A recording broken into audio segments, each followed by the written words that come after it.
सुप्रभात बच्चों। हम अनिल गोस्वामी आपका हिंदी टीचर। इस ऑनलाइन एजुकेशन क्लास में आप सभी का स्वागत है। आज हम लोग मंजरी कक्षा 6 अध्याय 5 पे चर्चा करेंगे। तो आइए हम लोग पुनः जोड़ते हैं। जैसा कि आप अध्याय का नाम देख रहे हैं कि अध्याय 5 मेरी माँ। आज हम लोग मेरी माँ पे चर्चा करेंगे। तो आइए हम पुनः जोड़ने का प्रयास करते हैं आप सभी से। जैसा कि आप सभी लोग जानते हैं कि पहली शिक्षिका माँ ही होती है, तो इस माँ के बारे में एक अमर शहीद राम प्रसाद बिस्मिल ने अपने माँ के प्रति क्या श्रद्धा भाव व्यक्त किया है। चलिए इस चैप्टर के माध्यम से मेरी माँ के बारे में हम समझते हैं, पढ़ते हैं कि आखिरकार माँ होती क्या है। इस स्टोरी को सुनने के बाद, इस कहानी को सुनने के बाद हम सभी को समझ में अच्छे तरीके से आ जाएगा कि आखिरकार माँ का महत्व क्या होता है, माँ का महिमा क्या होती है, माँ होती क्या है। आइए चलिए हम पुनः जोड़ते हैं। जैसा कि आप देख रहे हैं कि 11 वर्ष की उम्र में माताजी विवाह कर शाहजहाँपुर आई थी। पहले के समय में बहुत ही कम उम्र में शादी हो जाया करता था। जिस समय बाल विवाह प्रथा चल रहा था, अगर आज के डेट में, आज के परिवेश में अगर हम बात करें तो 11 वर्ष की उम्र में शायद सही तरीके से बर्तन साफ करना और खाना भोजन पकाना भी आज की बालिका नहीं जानती। और उस समय में बाल विवाह चल रहा था। जैसा कि आप देख रहे हैं कि 11 वर्ष की उम्र, 11 वर्ष की उम्र क्या होती है आप आकलन कर सकते हैं, अंदाज़ा लगा सकते हैं। जो बच्चे 6 क्लास में पढ़ रहे हैं, कक्षा 6 में पढ़ रहे हैं, जस्ट आप ही के उम्र की शायद यह आकलन आप कर सकते हैं कि आपकी ही उम्र की 11 वर्ष हो जाएगा, आप भी 11 वर्ष के हो चुके होंगे। तो चलिए आइए देखते हैं कि 11 वर्ष की उम्र में माताजी विवाह कर शाहजहाँपुर आई थी।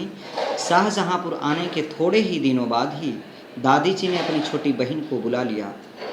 उन्हीं ने गृह कार्य में माताजी को शिक्षा दी।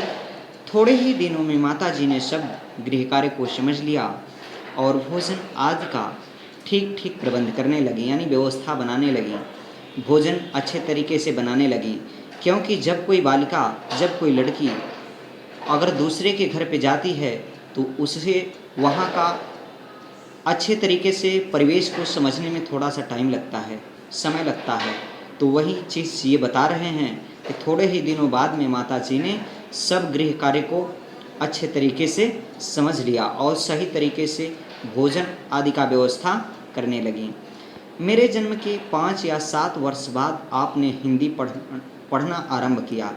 यानी राम प्रसाद, अमर शहीद राम प्रसाद बिस्मिल जी अपने माँ को यह पत्र लिखते हुए कह रहे हैं कि मेरे जन्म के 5 या 7 वर्ष बाद आपने हिंदी पढ़ना आरंभ किया।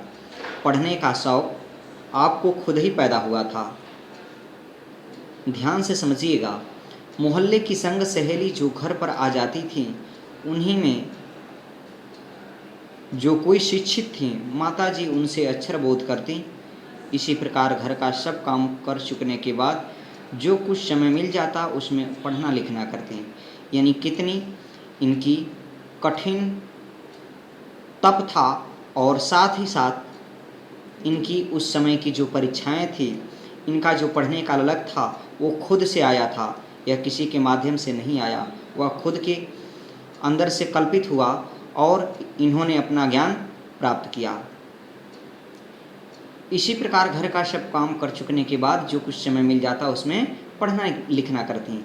आज पूरा समय मिलने के बाद भी हम लोग नहीं पढ़ पाते हैं। बात समझ पा रहे हैं? परिश्रम के फल से थोड़े दिनों में ही वे देवनागरी पुस्तकों का अवलोकन करने लगी। यानी देवनागरी मतलब हिंदी भाषा की लिपि जो होती है वो देवनागरी होती है। तो वहीं राम प्रसाद बिस्मिल जी कह रहे हैं कि वे देवनागरी पुस्तकों का अवलोकन करने लगीं कुछ ही मेहनत के बाद। मेरी बहनों की छोटी आयु में माताजी ही शिक्षा दिया करती थीं। जब से मैंने आर्य समाज में प्रवेश किया, तब से माताजी से खूब वार्तालाप होता, यानी खूब बातचीत करते थे। यदि मुझे ऐसी माता न मिलती। अब यहाँ पे देखिए कि अपनी माता का बखान करते हुए इन्होंने कह क्या रहे हैं कि यदि मुझे ऐसी माता न मिलती तो मैं भी अति साधारण मनुष्य की भांति संसार चक्र में फंसकर जीवन निर्वाह करता। यानी जिस प्रकार से हर इंसान आज के दौर में जीवन चक्र में मोह माया में फंस करके जीवन यापन कर रहा है, ठीक उसी प्रकार से हम भी करते। शिक्षा के अतिरिक्त क्रांतिकारी जीवन में भी आपने मेरी वह सहायता की है जो मेजनी को उनकी माता ने की थी।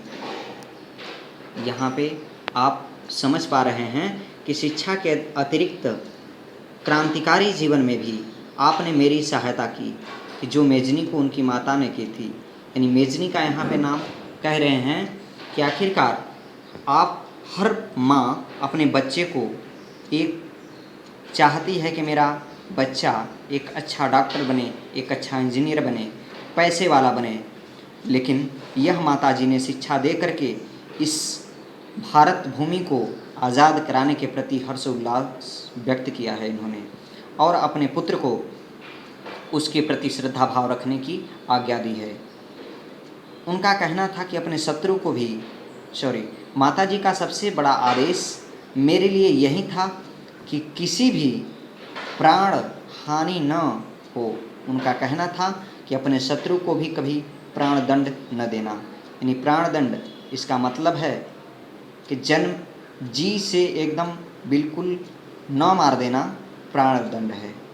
तो आप देख पा रहे हैं कि आपके इस आदेश की पूर्ति करने के लिए मुझे मजबूरन एक बार अपनी प्रतिज्ञा भंग भी करनी पड़ी थी। यानी इन्होंने प्रतिज्ञा भी किया था। तो कह रहे हैं कि आपके इस आदेश का पालन करने के लिए माताजी हमको अपनी प्रतिज्ञा भी, अपना कसम भी भंग करना पड़ा, तोड़ना पड़ा। जन्मदात्री जननी, इस जीवन में तो तुम्हारा ऋण परिशोध करने के प्रयत्न का भी अवसर न मिला। इस जन्म में तो क्या, यदि अनेक जन्मों में भी सारे जीवन प्रयत्न करूं तो तुमसे ऋणी नहीं हो सकता।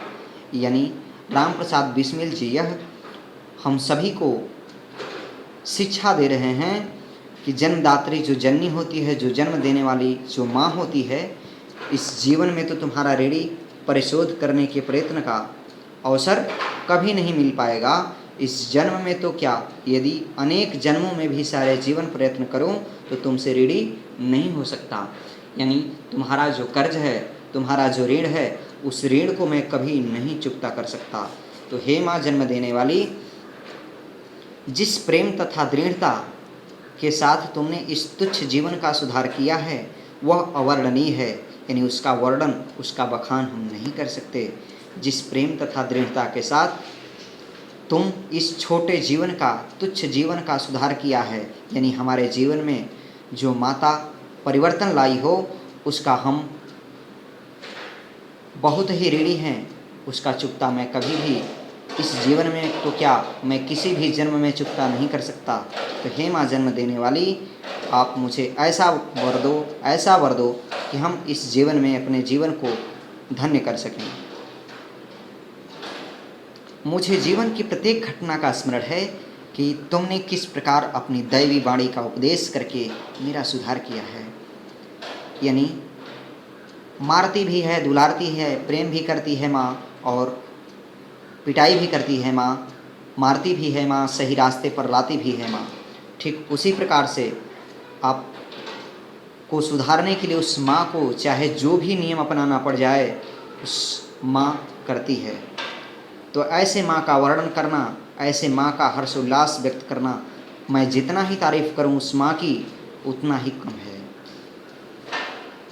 तुम्हारी दया से ही मैं देश सेवा में संलग्न हो सका। धार्मिक जीवन में भी तुम्हारे ही प्रोत्साहन ने सहायता दी। जो कुछ शिक्षा मैंने ग्रहण की उसका भी श्रेय तुम ही को है। यानी हे माँ जन्म देने वाली, जन्मदात्री, हमारे जीवन का सभी आभार मैं तुमको ही व्यक्त करता हूँ कि मेरे जीवन का जितना भी शिक्षा मिला है, मैं जीवन में जो भी आगे बढ़ा हूँ, ये तुम्हारा ही देन है। जिस मनोहर रूप से तुम मुझे उपदेश करती थी उसका स्मरण कर तुम्हारी स्वर्गीय मूर्ति का ध्यान आ जाता है और मस्तक नत हो जाता है, यानी मस्तक झुक जाता है। हे माँ जन्म देने वाली, तुम्हारी स्वर्गीय मूर्ति का आज भी मैं तुम्हारी मूर्ति का पूजा करता हूँ, पूजन करता हूँ, और तुम्हारी मूर्ति का याद आता है हे माँ जन्म देने वाली, और मस्तक नत हो जाता है, मैं झुक जाता हूँ। तुम्हें यदि मुझे ताड़ना भी देनी हुई तो तुमने प्रेम भरे शब्दों में यही कहा कि तुम्हें जो अच्छा लगे वह करो, किंतु ऐसा करना ठीक नहीं, इसका परिणाम अच्छा न होगा। जीवनदात्री, आत्मिक, धार्मिक तथा सामाजिक उन्नति में तुम ही मेरी सदैव सहायक रही। जन्म जन्मांतर परमात्मा ऐसी ही माता दें, यही इच्छा है मेरी। यानी राम प्रसाद बिस्मिल अपने माता का उल्लेख करते हुए कह रहे हैं कि ऐसा ही जन्म जन्मांतर तक सभी पुत्रों को ऐसी ही माँ मिले, जिससे कि हर पुत्र मेरे ही जैसे अपने जीवन को धन्य कर सके। महान से महान संकट में भी तुमने मुझे अधीर न होने दिया। बात समझ पा रहे हैं? यानी महान से महान संकट में भी तुमने हमें अपने रास्ते से विचलित नहीं होने दिया। सदैव अपनी प्रेम भरी बाणी सुनाते हुए मुझे सांत्वना देती रही।